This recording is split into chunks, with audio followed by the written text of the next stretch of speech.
Governments are experts at missing the boat. The case of Hedy Lamarr is a wonderful case in point here. Hedy Lamarr was an Australian and American film star. She was glamour-defined, outrageously, preternaturally beautiful even as a teenage girl.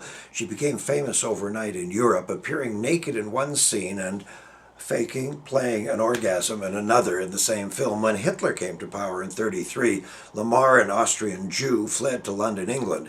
Louis B. Mayer saw her and brought her to Hollywood, where she became an immense box office star for MGM.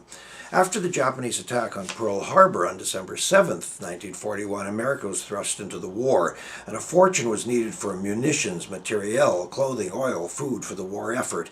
FDR begged citizens to buy war bonds. Movie stars were enlisted in the sales effort, and Hedy Lamarr is credited with selling about $25 million worth of bonds in about 2 weeks. But being an Austrian Jew, she wanted to do even more.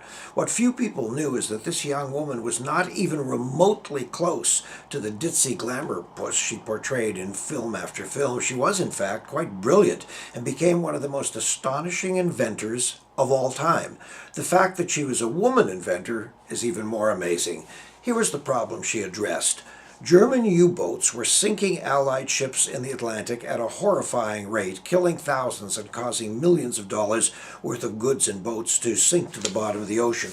The Allies were looking for ways to intercept radio-guided missiles, to build radio-guided missiles that would intercept these German torpedoes. But a single frequency could easily be read, interpreted, and fouled.